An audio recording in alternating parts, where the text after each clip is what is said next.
That's because this song is called Alice's Restaurant. It's about Alice at the restaurant. But Alice's Restaurant was never the name of the restaurant. It was always just the name of the song. And I guess that's why I still call the song Alice's Restaurant. You can get anything you want at Alice's Restaurant. You can get anything you want at Alice's Restaurant. Walk round and it's around the back, just a half a mile from the railroad track. You can get anything you want at Alice's Restaurant. Well, it all started 50 years ago. 50 years ago on Thanksgiving, when my friend and I decided to go up and visit Alice at the restaurant. But Alice didn't used to live in the restaurant. She used to live in the church nearby the restaurant, in the bell tower, with her husband Ray and Fudge the dog.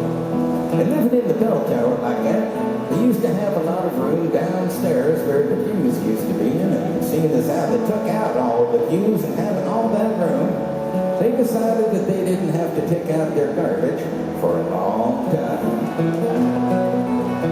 We got up there, found the place was filled with garbage, and we decided it'd be a friendly gesture for us to take the garbage down to the town dump.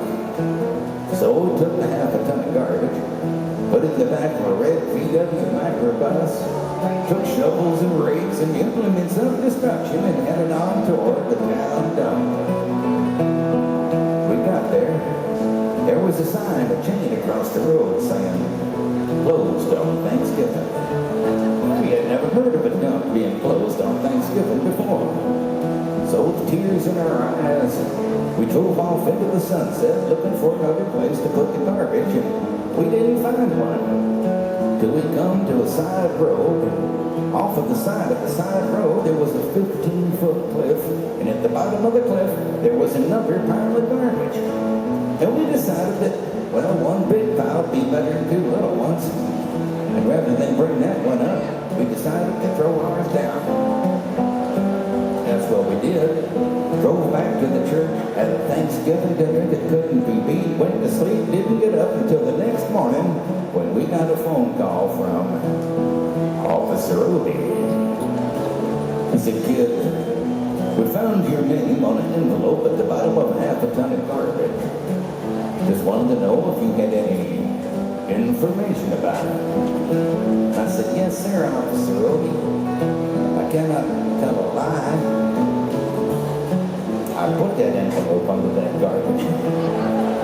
It was after talking to Odie for about 45 minutes over the telephone that we finally arrived at the truth of the matter.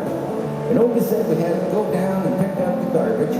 We also had to go down and talk to him at the police officer station.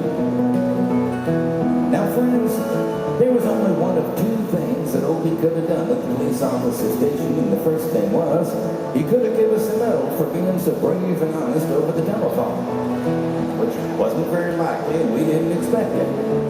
And of course, the other possibility was that, well, he could have bawled us out and told us never to be seen driving garbage around the vicinity again, which is what we expected.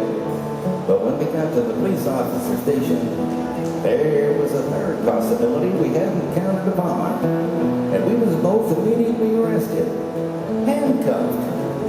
And I said, "Odie, I don't think I can pick up the garbage with these handcuffs on." He said, "Shut up, kid.